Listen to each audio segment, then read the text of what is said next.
City India news channel, हक की आवाज।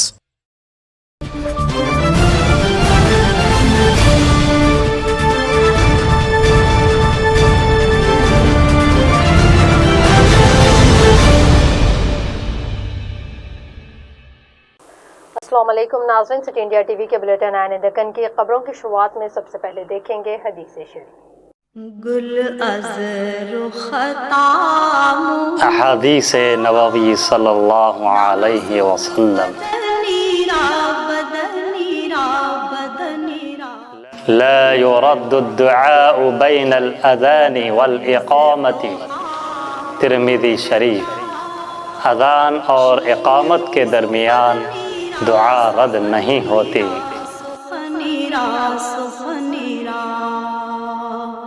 तफसीली खबरों से पहले डालेंगे एक नजर आज की अहम सुर्खियों पर। पसमानदा तबकात की एकसा तरक्की टीआरएस हुकूमत में ही मुमकिन, रियासती वज़रा का बयान।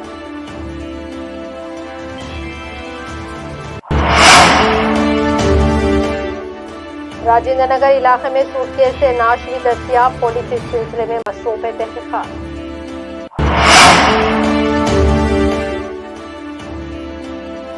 और वक्फ की तसाहिली के खिलाफ ऑल इंडिया सूफी उलमा कौंसिल की जानिब से इंदिरा पार्क पर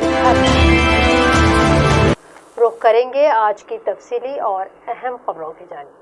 आज कुतापेट इलाके में मदिराज तबके के लिए मख्तस करदा 5 एकड़ आराजी पर मदिराज भवन की तामीर का रियासती वज़रा और इटाला राजेंद्र तलासनी श्रीनिवास यादव ने संग बुनियाद रखा है। इस मौके पर मदिराज महासभा के सदर बंडा प्रकाश रुकन राज्यसभा ने एक इजलास की सदारत की है। इस मौके पर इटाला राजेंद्र ने कहा कि तेलंगाना हुकूमत में रियासत के सभी पसमानदा तबकात की एक तरक्की को यकीनी बनाया गया है और आज सारे मुल्क में अगर किसी रियासत में बीसी तबकात को एकसा मौका फराहम किए जा रहे हैं तो वो तेलंगाना रियासत है और चीफ मिनिस्टर केसीआर की क़यादत में ही ये मुमकिन हुआ है। इस प्रोग्राम में रियासती वज़रा सबिता इंदिरा रेड्डी, गंगुला कमलाकर, राज्यसभा फ्लोर लीडर के केशवराव और मदिराज संघम रियासत भर के कायदीन ने शिरकत की है। ఇంతకుముందు వారు చెప్పినట్టుగా తప్పకుండా ఒక మంచి సెమినార్ హాల్ కానీ డిబేట్ చేసుకునేటువంటి హాల్ కానీ ఒక్క మాటలో చెప్పాలంటే ఇక్కడ దేనికి కొరత లేకుండా అన్ని మోడ్రన్ సౌకర్యాలతో కూడినటువంటి ఇక్కడ హాస్టల్తో సహా సంఘ భవనంతో సహా గెస్ట్లు వస్తే పడుకునే దానితో సహా అన్నీ నిర్మించాలని చెప్పి మేము భావించినాం. దాదాపు 2 లక్షల ఎస్ఎఫ్టీకి తగ్గకుండా ఈ భవన నిర్మాణం జరగాలని చెప్పి మేము భావిస్తూ ఉన్నాం. అవసరమైతే మా దాంట్లో ఎదిగిన వాళ్ళు చాలామంది ఉన్నారు కాబట్టి బిజినెస్లో ఎదిగిన వాళ్ళు కావచ్చు, రాజకీయంగా ఎదిగిన వాళ్ళు కావచ్చు, ఐఏఎస్ కానీ ఐపీఎస్ లాంటి స్థానాల్లో ఉన్నవాళ్ళు కావచ్చు, వాళ్ళ సహాయ సహకారాలు కూడా తీసుకొని దీన్ని ఒక గొప్ప భవనంగా, చరిత్రలో నిలిచిపోయేటువంటి భవనంగా ఇలా తీర్చిదిద్దడం కోసం రేపు పొద్దున 10 గంటలకి పూజా కార్యక్రమం నిర్వహించుకుంటాం, భూమి పూజా కార్యక్రమం నిర్వహించుకుంటాం. ఇప్పటికే కేటీఆర్ గారికి సమాచారం ఇవ్వడం జరిగింది.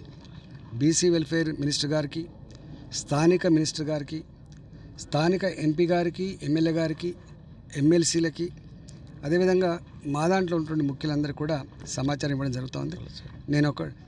మా మినిస్టర్ తలసాని శ్రీనివాస్ యాదవ్ గారు కూడా నేను ఒకటే యావత్ తెలంగాణ రాష్ట్రంలో ఉన్నటువంటి సంఘాలకి నేను విజ్ఞప్తి చేస్తున్నాను. कल शब 3 बजे पिलर नंबर 221 के पास एक सूटकेस में एक नाश की इतला पाकर राजेंद्र नगर पुलिस ने मौके पर पहुंचकर देखा तो सूटकेस में एक 25 साल नौजवान की नाश मौजूद थी।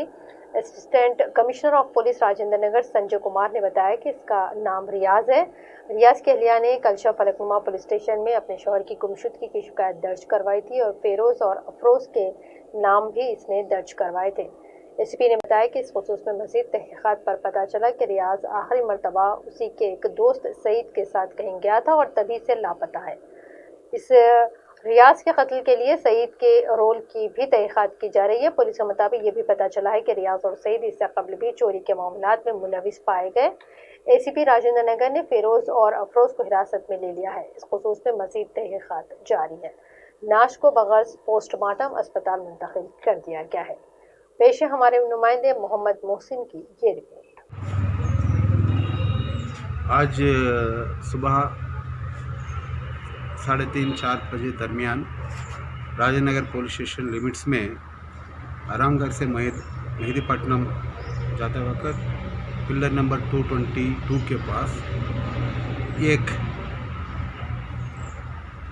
25 ईयर्स करीब 25 ईयर्स मेल पर्सन का लाश मिला।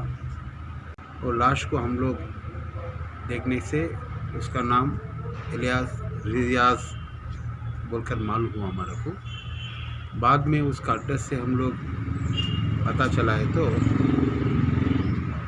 ये रियाज के बारे में उसका बीवी कल रात 10 बजे चंद्रायनगुट्टा पुलिस स्टेशन में कंप्लेंट दिए सो है मैन मिसिंग का। वो मैन मिसिंग केस में ये रियाज अपना साथी एक सईद के साथ लास्टली जुम्मे के दिन दोपहर में दिखा। हम लोग सईद को इस कत्ल के बारे में हम लोग शक कर रहे हैं। सईद और रियाज दोनों भी ऑटो ड्राइवर से, दोनों भी वाइटनर पीने वाले हैं, नशा करने वाला है और दोनों भी साथ साथ में छोटा चोरियाँ करे, थोड़ा अफेंसेस में भी इन्वॉल्व है ये लोग। हम लोग यही समझ रहे कि दोनों के बीच में कुछ गड़बड़ आया होगा। गड़बड़ के वजह से रियाज को या अलियास को मार के उसका लाश को सूटकेस में रख के ये एरिया में फेंके जैसा हम लोग अब समझ रहे। फिर भी ये अब बहुत अर्ली है, अभी इन्वेस्टिगेशन जारी है। इन्वेस्टिगेशन में पूरा होने के बाद आपसे तफसील से मैं बता देंगे। नूरजहां नामी एक खातून जिसका एक वीडियो वायरल हुआ था, जो दुबई में किसी सूडानी के जुल्म का शिकार हो गई थी, अब हैदराबाद वापस लौट चुकी हैं। इनकी वापसी में पर MBT क़ैद अमजदुल्ला खान खालिद ने अहम रोल अदा किया है। इस खातून ने इनसे मुलाकात करते हुए इज़हार तशक्कुर किया। इस मौके पर अमजदुल्ला खान ने मुलाकात के बाद कई एक इंकशाफात किए हैं और कहा है कि ये एक रैकेट का शिकार है जिसको फातिमा नामी एक खातून कॉन्ट्रैक्ट मैरिज का काम कर रही हैं। अमजदुल्ला खान खालिद ने कहा कि अब चंद्रायनगुट्टा पुलिस को एक दरख्वास्त दी गई है कि वो अब इस मुकदमे की तहकीकात करेंगी। ये अमर अहमद से कॉन्ट्रैक्ट मैरिज करके 3 महीने का यहाँ पर आई थी 2 लाख रुपए लेके, क्योंकि मेरे वालिदा की तबीयत बहुत ख़राब है। मैं जो है 1 महीने के अंदर ये कॉन्ट्रैक्ट ब्रेक करके वापिस जा रही हूँ। मेरे 1 लाख रुपए, मेरे 2 लाख रुपए में से मैं 1 लाख रुपए फातिमा को दे दूंगी और ये अमर और 1 लाख रुपए जो है फातिमा को दे देंगे। फातिमा जो है 2 लाख रुपए ले जाकर नूरजहां की मदर को ये पैसे दिए जाएंगे। ये प्लान हुआ, लेकिन क्योंकि ये लड़की पढ़ी लिखी है, इनको इंग्लिश पढ़ना आता था, तो उससे इंग्लिश में गुफ्तगू करके ये बोले कि अमर को कि मैं तुम्हारी वाइफ नहीं हूं, मैं शादी करके नहीं आई, मैं जो है नर्स के जॉब पर आई हूं यहाँ पर, या मैं कोई सेल गर्ल्स का काम कर लूंगी, मगर मैं ये नहीं करूंगी।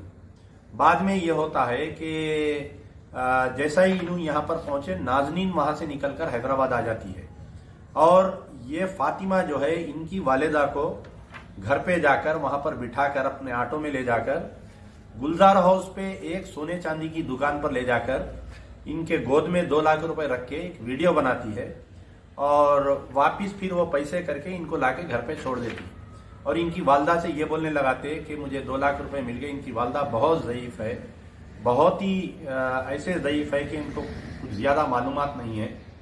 तो जब ये वीडियो वहां पर दुबई में देखते हैं कि वालदा मेरे 2 लाख रुपए ले लिए और मुझे बेच दिए, मुझे मेरी शादी हो गई इनसे, तो उन्हें जो है कुछ जूस में मिलाकर इनके साथ बदतमीजी करता है। 3 दिन तक इनको बंद करके इनके साथ बहुत बदतमीजी की गई। बाद में ये लड़की एक प्रिटेंड करती है कि मैं तेरे साथ खुश हूं, मैं वैसा हूं।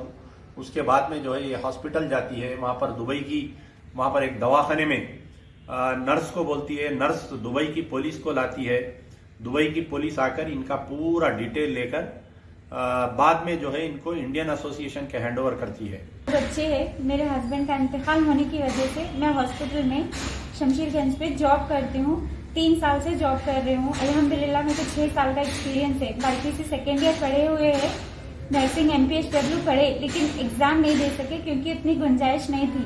तो बच्चों को देखने के खातिर हम हॉस्पिटल ज्वाइन करें और जॉब करके अल्हम्दुलिल्लाह WTयां करके 12,000 रुपए कमा लेते। अच्छे से गुजारा कर भी ले रहे थे, मम्मी के साथ रहते, बच्चों के साथ, बच्चों को ले लेके बहुत अच्छी जिंदगी गुजर रही थी। एक फातिमा नाम की औरत हॉस्पिटल में आती है, दोस्ती करती है, नूरजहां मेरे थोड़ा इन्फेक्शन हो गया, मेरे को घर पे आके मेडिकेशन दिए तो मैं इतने पैसे देती हूँ तुम्हारा, इतना ऐसा करती हूँ मैं।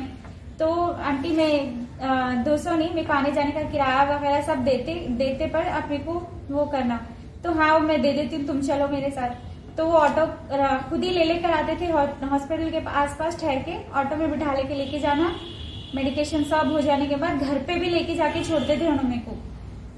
फिर मेरे को ऐसे ही 2-3 बार घर पे बुला के दोस्ती करके बोले नूरजहां मैं बहुत सारे लड़कियों को बाहर भेजी हूँ, अल्हम्दुलिल्लाह सब जने सेट है, मेरे को फोना करते, मेरे को दुआएं देते, मेरे को बहुत वो करते। मैं तुम्हारा एक माँ बन के एक तुम्हारी मदद करना चाह रही हूँ, तुम्हारा ऐसा है ना, बच्चे है, तुम्हारे हस्बैंड नहीं है, कुछ भी नहीं है, तो मैं तुम्हारा बाहर भेजती हूँ, वीजा टिकट हर चीज मैं लगा लेती हूँ, कुछ भी लगाने की जरूरत नहीं है तुम्हारे को, मैं सब कर लेती हूँ। तो मैं क्या बोले, नहीं आंटी मैं अल्हम्दुलिल्लाह ठीक हूँ, देखो वहाँ पे 50,000, यहाँ तुम 12,000 कमा रहे, वहाँ 50,000, तुम कुछ भी जमा कर ले सकते, कुछ भी कर ले सकते, तुम तुम्हारे फ्यूचर के लिए किसी के सामने हाथ फैलाने की जरूरत नहीं रहती, कुछ भी नहीं रहता। आज अल्हम्दुलिल्लाह अच्छी जिंदगी रहती, ये सोच के बस हमारे बच्चों का सोच के अच्छा करेंगे, हमारे घर का, हमारे बच्चों का फ्यूचर बनाएंगे, पढ़ाई लिखाई हर चीज देंगे, ये सोच के हम कदम उठाए थे। दोनों वीजा हम बोले थे, वीजा के लिए पैसे नहीं है और टिकट के लिए भी पैसे नहीं है, तो नहीं सब मैं कर लेती हूँ, तुमको कुछ भी करने की जरूरत नहीं है, यही बोले। ठीक है आंटी, ये पासपोर्ट है, आधार कार्ड मंगाए थे, आधार कार्ड भी दिए, फोटोज मंगाए, फोटोज भी दिए। उन्होंने 1 हफ्ते तक पासपोर्ट भी रख लिए, 15 दिन तक पासपोर्ट भी रख लिए, आधार कार्ड भी रख लिए, फोटोज भी रख लिए। फिर 15 दिन के बाद फोन करके बोलते नूरजहां घर पे आओ, थोड़ा काम है। ड्यूटी खत्म करके उनके घर पे गए तो उन्होंने बोलते नूरजहां तुम्हारा वीजा नहीं लग रहा, तुम्हारे पास ऐसा नर्सिंग का सर्टिफिकेट नहीं है ना, बाईपीसी का है, तो मैं तुम्हारा क्या करती हूँ, हमारे घर के है, उन्होंने पहचान के है, अपनी हेल्प करते, तो तुम एक नकली ऑनलाइन पे निकाह रहता, नकली रहता, ओरिजिनल नहीं रहता, उसके पेपर वगैरह कुछ भी नहीं रहते, खाली तुम साइन करना रहता। उन्होंने वहाँ हॉस्पिटल में शो ऑफ करते, मेरी फैमिली है ऐसा, इन्होंने हॉस्पिटल में जॉब करना चाह रहे, यहाँ पे वीजा लगाना है बल्कि बस बता के वीजा निकाल दो, उन्होंने तुम्हारा, तुम साइन कर दो, हो जाता काम, कुछ भी नहीं रहता, रुकावटा नहीं आती। साइन मैं बोले क्या रहता आंटी, बोले तो नहीं निकाह रहता वहाँ ऑनलाइन, नहीं मैं मम्मी को बुलाती हूँ, कहीं को बुलाते तो मम्मी को जरूरत नहीं है ऐसे कामों में, मम्मी को लाते, तुम्हारे मम्मी बुढ़े जरा वो है, फिर मम्मी अच्छा नक्को बोले तो क्या करते, हम लोग कर रहे ना, हम लोग मैं माँ बन के करती हूँ तुम्हारी, मेरे भाई आते हैं वो तुम्हारे बाबा बनते, ऐसा बोल के बोले तो नहीं आंटी मैं एक बार मम्मी हमारे घर वालों से बात करती हूँ, नहीं जरूरत नहीं है, वैसा रहा तो तुम नको, तो ऐसा डरा के चलो ठीक है। हम बोले आप माँ बनते बोले ना, आपके ऊपर भरोसा कर रहे हम, वीजा के लिए छे ना और कुछ भी नहीं है, बल्कि ओके करके थोड़ा आप लोग क्या करे, घर में कपड़े ला लो, बोले घर में तैयार वगैरह, हम समझे खाली ऐसे ही ड्रेस पे साइन करना पड़ता, बोल के ऐसे ही सिंपल है, नहीं तैयार हो जाओ मनूर, वीडियो निकाल के वहाँ पे भेजेंगे अपन, अच्छा रहता।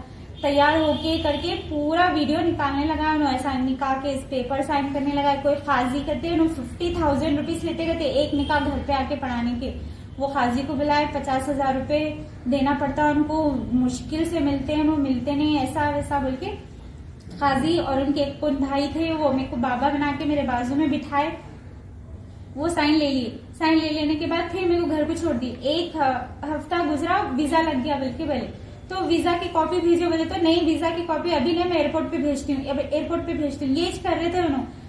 क्वारंटाइन के टेस्ट कराना है, 8,000 रुपए लग रहे, क्वारंटाइन का टेस्ट कौन कराते, जी हम लोग इतना कर रहे हैं तुम्हारे लिए, तुम दुआ दो माँ को बोल के कर रहे, ये बोले अल्हम्दुलिल्लाह। फिर क्या करे, क्वारंटाइन का टेस्ट उनके घर पे डॉक्टर को बुला के कराए, हल्लाक से और नाक से करे, फिर रिपोर्ट आ गई, बल्कि शाम में 10 बजे बोले वीजा आ गया, रिपोर्ट आ गई, कल टिकट आ जाता, फिर कल टिकट 10 बजे ऐसा आ गया, 4 बजे आ गया, बल्कि बोले शाम में मेरे को वीजा भेजे, वो भी सेल गर्ल का। मैं बोले आंटी आप मेरे को नर्सिंग का वीजा बोल रहे थे, सेल गर्ल का वीजा लगा, बोले तो नहीं माँ ये खाली 3 महीने का है, परमानेंट वीजा तुमको वहाँ जाने के बाद लगता है तुमको परमानेंट वीजा नर्सिंग का, वो कुछ कार्ड बना के देते या खामा का ऐसा पूरा रहता, फिर तुम अच्छा काम करे तो लगा तुमको मैं 40-50 हजार बोली ना, लगा 60,000 तक भी देते तुमको तनख्वाह, ऐसा बोल के यही बोली। मैं डर गए, वो रूम में से निकल के भाग के मैं बोली अभी लोग क्या करते मेरे को कुछ नहीं मालूम। 3 दिन में भेजते, 15 दिन में भेजते, 3 साल में भेजते, मेरे को कुछ नहीं मालूम। तो मैं डर के ये बोली मैं कि मेरे को वही सुडानी करने भेजो, वो सुडानी को डरा के बोलो कि मेरे को घर भेज दे, बस यही था मेरा मकसद। तो वो सर बोले आके कि तुम केस करते हो, फिर केस वापस लेते हो, क्या तुम्हारा नखरा चल रहा, वैसा ऐसा बोल के उन लोग डराए। फिर वहाँ पे जो एजेंट आया उन लोग बोल रहे कि ये तो हरामिया रहते, आते अपने शौक हम पूरे करते, वैसा ऐसा इतना नंगी गालियां देते हैं वहाँ पे, इतनी गंदी बातें करते हैं। कहाँ करे ये लोग आप? शारजा में सर। हाँ, ये इंडियन ऑफिस में एजेंट वहाँ पे, और लेडीज वो लेडीज एजेंट हो। जी हाँ, इतने ठीक है। आपके मेरे से कैसा कांटेक्ट करे आप? सर मैं आपसे कांटेक्ट कब करी बोले तो मेरे को वहाँ पे 3 दिन के बाद क्वारंटाइन केस वापस लेने के बाद तुम्हारा टेस्ट करा के कोरोना का घर भेज देते बोले। मौलाना हकीम सूफी खैरुद्दीन कादरी सदर ऑल इंडिया सूफी उलमाए कौंसिल के क़यादत में 19 नुमाइंदा मुस्लिम तंजीमों की जानिब से आज इंदिरा पार्क में एक एहतजाज दर्ज किया गया है। मौलाना खैरुद्दीन कादरी ने बताया कि रियासती वक्फ की जानिब से औकाफी अराजियात के तहफ़्फ़ुज़ में वो नाकाम हो गई है और फौरी असर के साथ सदरनशीन वक्फ बोर्ड को मुअत्तल किया जाए। उन्होंने ये भी इल्ज़ाम आयद किया कि हुकूमत की जानिब से आइमा मौज़नीन को दिए जाने वाले मुशायरे को हर माह मुक़र्ररा वक्त पर इजराई में भी वक्फ बोर्ड नाकाम रह रहा है। उन्होंने कहा कि आज का ये धरना वक्फ बोर्ड की तसाहली के खिलाफ हुकूमत को आगाह करने के गर्ज से किया गया है। आज रियासत तेलंगाना और हमारा रियासती वक्फ बोर्ड के लिए आज का दिन निहायत ही शर्मनाक दिन है। और आज इसलिए शर्मनाक है कि आज रियासत तेलंगाना के वो शख्सियात, वो लोग जो कौम के रहबर है, जो अल्लाह के घरों की खिदमत करते हैं, आज वो अपने हक़ के लिए आज धरना देने पर मजबूर हो गए हैं।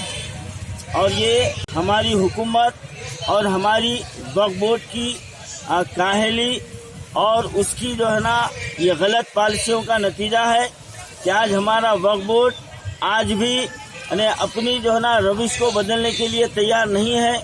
और ना वक्फ बोर्ड हमारा आइम्मा मौज़नीन के हुकूक अदा कर रहा है और ना औकाफी जायदादों की हिफाजत कर रहा है। आज इस धरना चौक में जनाब केसीआर साहब से पुरजोर अल्फाज में ये कह रहा हूँ कि आप ख्वाब गफलत से बेदार हो जाइए। आप ये समझ रहे हैं कि आप जिस शख्स को वक्फ बोर्ड पर जो ना बिठाए हैं वो कौम की जो ना मदद कर रहा है, ये ख्याल खाम है। आज मुसलमान और माइनॉरिटीज और जो वक्फ का जो अमला है और वक्फ के जितने भी औकाफी जायदादें हैं, आज मुसलमान इस वक्त के चेयरमैन से बज़न आ चुके हैं, क्योंकि आपका ये चेयरमैन सिर्फ ऐलानात करना जानता है, अमल करना बिल्कुल इसके बस की बात नहीं है। ये हर 2-3 दिन को मीडिया में आकर मैं फलाना काम कर दूंगा, फला काम कर दूंगा, लेकिन आज भी खबरस्तानों में किसी मैयत को बगैर पैसे के जगह नहीं मिलती। ये शर्म की बात है। आज मुसलमानों की मैयतों को ले जाने के लिए ऑल इंडिया सूफी उलमा कौंसिल आज 2 साल से मुतालबा कर रहा है, लेकिन हमारे चेयरमैन के कान पे जू नहीं रेंग रही है।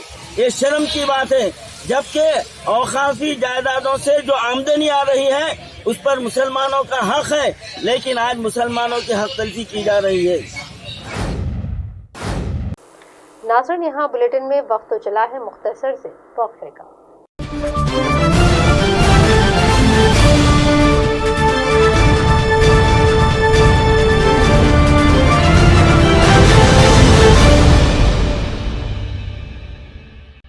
Cosmic Break Zone CBZ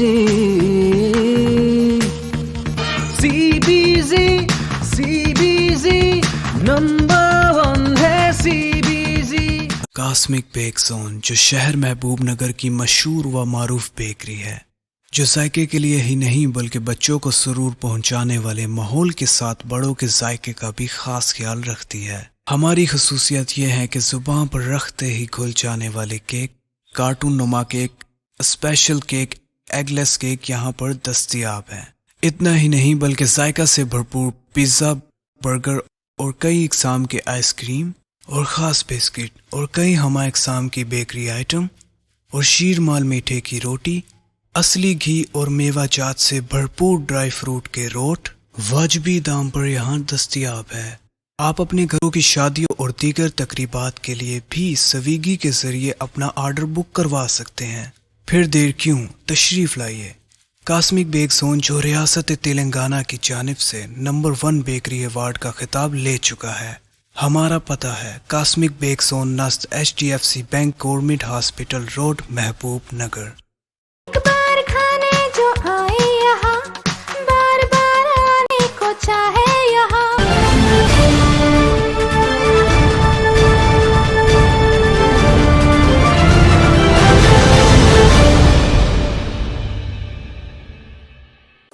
वक्फे के बाद बढ़ते हैं मजीद आना दक्कन की खबरों की जानिब। दौलत के लिए एक दरिंदा सिफत और मक्कार बेटे ने अपनी ही मां का कत्ल कर दिया है। तफसीलात के मुताबिक संगीता नामी 50 साल खातून अपने 25 साल फर्जंद संतोष को रुपए देने से इनकार करने पर संतोष ने मां संगीता पर चाकू से हमला किया और मां को शदीद जख्मी हालत में छोड़कर वो फरार हो गया। उधर खून के बहाव की वजह से संगीता की मौत वाक़ हो गई। पुलिस SR नगर इत्तला मिलते ही मौके पर पहुंचकर नाश का पंचनामा किया और नाश को बगस पोस्टमार्टम अस्पताल मुंतकिल कर दिया गया है। ఈరోజు 1:30 PM కొల్కంపేటలోని ఇంట్లో కిరాయికి ఉన్నటువంటి సంగీత అనే 50 సంవత్సరాల వయసు గల మహిళను సొంత కుమారుడే చంపినని ఇన్ఫర్మేషన్ రావడం జరిగింది। ఆ ఇన్ఫర్మేషన్ ప్రకారం మేము ఇమీడియట్లీ స్పాట్కి వచ్చి వెరిఫై చేయగా సంగీత అనే 50 సంవత్సరాల మహిళ హత్య చేయబడి ఉన్నది। ఈ యొక్క హత్య తన సొంత కుమారుడే చేసినట్టుగా తెలుస్తున్నది। దానిపై విచారణ చేయడం జరుగుతుంది। విచారణ తర్వాత వాక్యూని ప్రొడ్యూస్ చేయడం జరుగుతుంది। హత్య గల కారణాలు ఏమండి? ఇంకా కారణాలు తెలియలేదు, ఇప్పుడే రావడం జరిగింది। అందువల్ల దాన్ని విచారణ చేసిన తర్వాత కానీ చెప్పగలం। అంటే అబ్బాయి ఏం చేస్తారు? అబ్బాయి ఏం పని చేయడం తెలుస్తుంది। అతను ఇప్పుడు అలా మొత్తం 3 అన్నదమ్ములు, ఒక చెల్లె ఉన్నది। వాళ్ళు ఎవరూ లేరు ఆ ఇంట్లో, తల్లి కొడుకు మాత్రమే ఉండడం తెలిసింది। ఆ విచారణ తర్వాత ఎవరు చేశారు, ఎందుకు చేశారు, కారణాలు ఏంటి, అతని యొక్క మెంటల్ స్టేటస్ ఏంటని తెలియటం జరుగుతుంది। తెలిసిన తర్వాత పూర్తి వివరాలతో సంతోష్ పైన ఇంతకుముందు దొంగతనం కేసులో రిమాండ్ వెళ్ళొచ్చారు అంటున్నారు। అలాంటివి మనం నోటీస్ రాలేదు, చూసి వెరిఫై చేసిన తర్వాత పూర్తి। आज हल्का असम्बली मलकपेट में खून के अतिया का कैंप का सैयद कुतुबुद्दीन हुकूक इंसानी कारकुन की क़यादत में इनेकाद अमल में लाया गया है। इस कैंप में अहमद बलाला MLA मलकपेट और DCP श्रीनिवास राव ने बहैसियत मेहमान खुसूसी शिरकत की है। इस कैंप के जरिए जमा किया गया खून का थैलेसीमिया के मरीजों के लिए इस्तेमाल किया जाएगा। इस मौके पर मोहम्मद शफीक, कॉरपोरेटर मलकपेट, मोहम्मद फसी, मोहम्मद समी व दीगर भी मौजूद थे।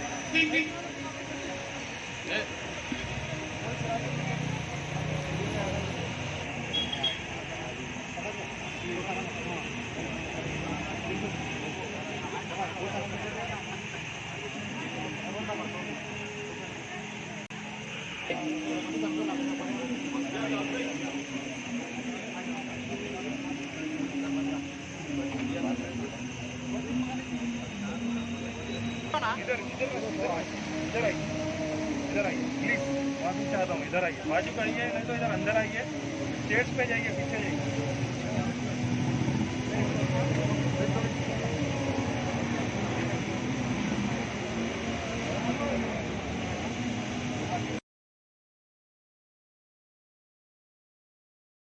जो ऑर्गेनाइजेशन है और इसके ऑर्गेनाइज़र जनाब कुतुबुद्दीन साहब और इनकी तमाम टीम को मैं मेरी जानिब से मुबारकबाद देता हूँ। जैसे कि इस वक्त सबसे ज़्यादा ज़रूरी है कि ये खून का अतिया जो यहाँ पर दिया जा रहा है, आज इसकी सबसे ज़्यादा ज़रूरत है। और जो तलस्मिया पेशेंट्स के लिए जो आप लोग ये कोशिश कर रहे हैं, ये काबिल मुबारकबाद है और ये पूरी इंसानियत के लिए जो एक किस्म की मदद है, मैं अपनी जानिब से मुबारकबाद देता हूँ। और उनको भी मुबारकबाद देता हूं जो आगे बढ़कर अपना खून का अतिया यहाँ पर दे रहे हैं। शुक्रिया। Organizer of this camp, blood donation is the most noblest cause on the earth. इसका कोई अल्टरनेटिव नहीं। फुट खाली ज़मीन में बन सकता, ब्लड खाली इंसान के बदन में बन सकता है। इसका कोई इतना साइंस के एडवांसमेंट के बावजूद भी दूसरा कोई अल्टरनेटिव नहीं है। पेंडेमिक के कारण वजह से जो है कई लोगों का डर के बाहर निकलने से, दिक्कत होने से जो है नीडी पीपल को ब्लड मिलना बहुत मुश्किल हो गया था। This is the need of the hour. So I really appreciate their efforts and I also congratulate and thank all the donors those who have come forward. लोग जो ब्लड देने के लिए आगे आए हैं डोनर्स, उनको हमारी तरफ से and I thank them profoundly. Vikarabad में मिलावटी सेंधी पीने की वजह से 2 अफराद की मौत हो गई है और कई लोग शदीद तौर पर मुतासिर हो गए हैं। इन सभी को सरकारी अस्पताल वकाराबाद में शरीक किया गया है। आज रुकने पार्लियामेंट चिबिल्ला डॉक्टर रंजीत ने अस्पताल पहुंचकर इन सभी मरीजों की मिजाज पुरसी की और डॉक्टरों को हिदायत दी गई है कि वो मरीजों की बेहतर निगहदाश्त करें।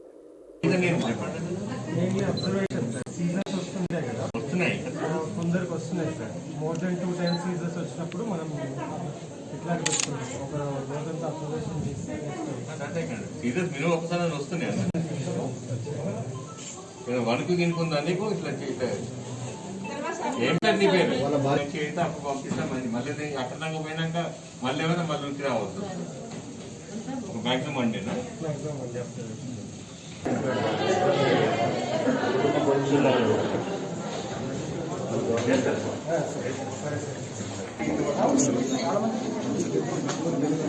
ఎన్నిటికైనా మంచిగా ఉందా ఇంకొక రోజు ఉండాలండి ఇంకొక రోజు ఉంటే మంచిగా అయిపోతుంది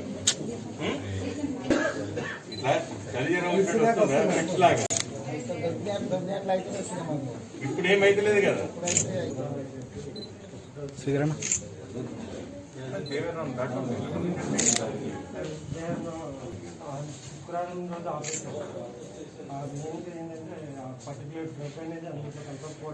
నువ్వు ఎప్పుడు కళ్ళు తాగినావు అంతకంటే ముందు రోజు తాగినావా డోంట్ రికార్డ్ అంతకంటే ముందు డాక్టర్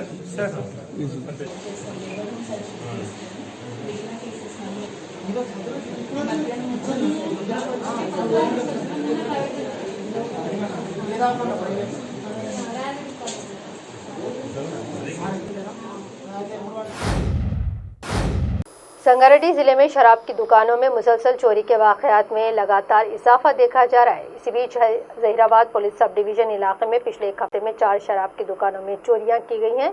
इसी असना में एक सीसीटीवी फुटेज वायरल हुआ है जिसमें न्यालकर मंडल की एक शराब की दुकान में 5 सारक मोबाइल शिकनी के जरिए शराब की दुकान में दाखिल हो रहे हैं और दुकान के काउंटर में मौजूद नकद रकम और शराब की बोतलें उड़ा लेने की पुलिस में शिकायत दर्ज करवाई गई है। गुरमिटकल क्रिकेट क्लब की जानिब से क्रिकेट टूर्नामेंट मुनक़िद किया गया है जिसमें जुमला 16 टीमों ने हिस्सा लिया है, जबकि फाइनल मैच में गुरमिटकल सीसी और इंडियन किंग्स सीसी टीमों के दरमियान ये मैच खेला गया है, जिसमें गुरमिटकल सीसी पहले बैटिंग करते हुए 161 रन का हदफ मुकर्रर किया, मगर इंडियन किंग्स सीसी 161 रन का पीछा करते हुए 153 रन बनाकर फातेह टीम साबित हुई है। फाइनल जीतने वाली टीम गुरमिटकल सीसी को 25,000 रुपये और कप से नवाजा गया है। इसी बीच अजय कुमार को बेहतरीन बैटिंग करने पर जिन्होंने फाइनल मैच में 32 बॉल में 89 रन खेले, इन्हें मैन ऑफ द मैच करार दिया गया। इस मौके पर मकबूल अहमद प्यारे, अशोक कुमार, अनवर अहमद रुकन बल्दिया, संतोष नैयर, टी सिराजुद्दीन, चनकंटी रुकन बल्दिया, सिंगू कुमार, आदिल चंदालाल चौधरी, कमल और दीगर मौजूद थे। कर्नाटक गुरमिटकल से हमारे नुमाइंदे साजिद खान की ये रिपोर्ट। बोधन शहर में रुद्रा कंस्ट्रक्शंस की जानिब से संक्रांति त्यौहार के पेश नज़र रंगोली के मुकाबलों का इनेकाद अमल में लाया गया। इस प्रोग्राम में MLC के कविता और रुकन असेंबली बोधन आमिर शकील ने बहैसियत मेहमान खुसूसी शिरकत की और कामयाब खवातीन में इनामात तकसीम किए गए। इनाम अव्वल के तौर पर 30,000 रुपये इनाम दिया गया।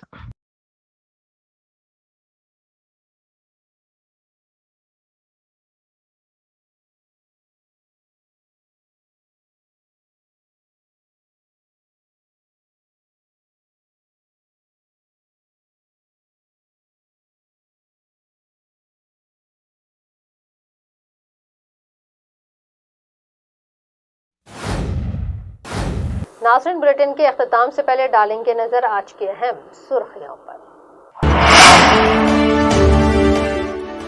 पसमानदा तबकात की एकता तरक्की टीआरएस हुकूमत में ही मुमकिन, रियासती वज़रा का बयान।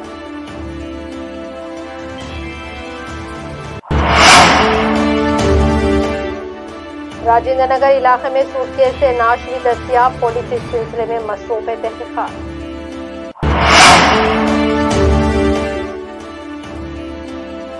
और वक्फ की तसाहिली के खिलाफ ऑल इंडिया सूफी उलमाए कौंसिल की जानिब से इंदिरा पार्क पर अनदकन की खबरों में फिलहाल इतना ही। मजीद ताज़ा तरीन अपडेट्स के लिए आप देखते रहिए सिटी इंडिया न्यूज़, हक़ की आवाज़।